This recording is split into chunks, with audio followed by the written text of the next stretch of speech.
Ô Cláudio Rezende, o Atlético já tem o seu novo comandante apresentado, o novo CEO, o novo homem forte das contas do Galo, e teve novidades. Teve a palavra de Rafael Menin, o todo-poderoso da SAF do Galo, Rafael Menin, também falou com a imprensa. O que pegou hoje na Arena MRV, hein, Claudião? Um abraço, boa tarde. Um abraço, Thiago, boa tarde a você, boa tarde ao Ale Oliveira, a todos que nos acompanham aqui no Rádio Esportes.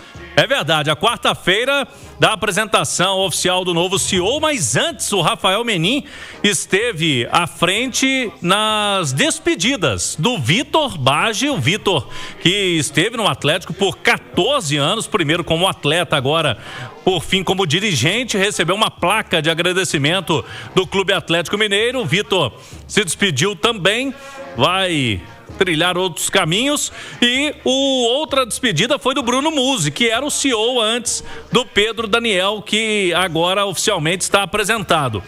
Foi também um agradecimento aí ao Bruno Musi, que nos últimos 6, 7 anos trabalhou no Atlético, primeiro responsável por conduzir o processo de construção da Arena MRV, depois o Bruno Musi também na profissionalização do clube, né, como um todo, da SAF do Atlético. Mas o Pedro Daniel falou as suas primeiras palavras, inclusive a primeira pergunta que a gente tem aqui do Pedro Daniel é sobre essa reformulação.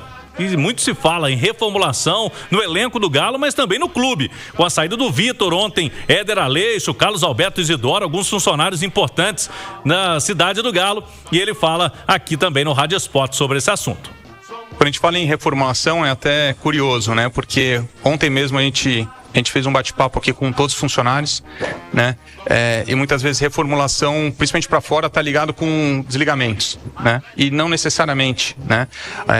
Obviamente que a gente já viu alguns movimentos nessa semana, né? Acho que todos aqui têm essa ciência, mas tem muitas situações de realocação, né? A gente até estava brincando que algumas vezes a gente tem o melhor lateral direito aqui, né? Mas ele está jogando de meia, né? Então a gente fala, esse meia não é tão bom. Não, é que na verdade ele está em posição errada, né? E aí eu falo em todos os âmbitos, né?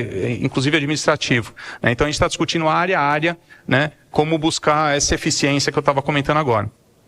Sobre o departamento de futebol, o Paulo, ele já está liderando todo o planejamento do próximo ano, como eu comentei, junto com o Sampaoli, né? Bem alinhado quando a gente pensa em integração com o Luiz da base, tá? Então a gente tem uma unidade única do futebol, tá? Então esse é um dos pontos que a gente está discutindo bastante, como integrar mais o futebol profissional com o da base, né? E o Paulo é o líder dessa frente, né? Obviamente a gente tem uma estrutura de governança no qual as decisões são mais, quando eu falo colegiadas, né? Porque você tem um âmbito técnico, financeiro, estratégico, tá? Mas ele é o líder dessa estruturação para o próximo ano. Falando de futebol, estamos aí agora na janela de transferências. No ano passado o Atlético investiu mais na janela do início do ano. Qual vai ser o nível de investimento do Galo? Como que o torcedor pode esperar? E o Pedro Daniel fala muito a palavra eficiência, já que o Galo não tem um dos principais orçamentos do futebol brasileiro. O fato é o seguinte, não necessariamente o que investe mais, investe melhor, tá? Então, quando eu falo de busca de eficiência, a gente entender qual o cenário, onde o clube está inserido, né, para que a gente possa fazer as movimentações de acordo com a nossa realidade, né? E a gente sabe que a nossa realidade, ela não é a que hoje, por exemplo, tem Flamengo e Palmeiras, né? Então, não adianta a gente pensar que vai ter um nível de contratação no mesmo nível financeiro, né, do que Flamengo e Palmeiras. Não, nesse momento não. Isso é impossível, né?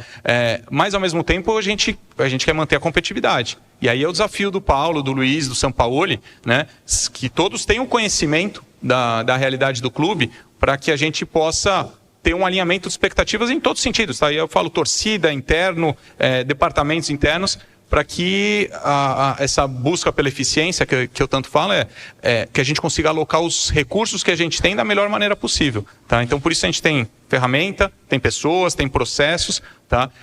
Mas não adianta a gente criar uma expectativa que nós vamos fazer contratações bilionárias. Isso é impossível nesse momento. Espero um dia voltar aqui e falar das grandes contratações internacionais que o Galo vai fazer. Hoje não é possível. Tá aí um recado importante, hein? O torcedor não precisa esperar contratações internacionais milionárias. Ele fala aí o Pedro Daniel, como o Flamengo fez na última temporada, o Palmeiras também, repatriando jogadores aí de grandes ligas do futebol internacional. O Thiago Reis, o Rafael Menin, nesta fala dele inicial que eu falei aí, destacava aqui no Rádio Esportes, ele sinalizou um novo aporte financeiro para o Atlético nos primeiros meses do ano que vem. Não detalhou se será da própria família Menin ou se vem de fora esse investimento, mas é muito claro, nítido no clube que precisa desse aporte financeiro para o Atlético continuar aí tendo competitividade, conseguindo tocar o clube. Então, esse aporte deverá acontecer sim nos primeiros meses do ano de 2026. Seu nome e seu bairro.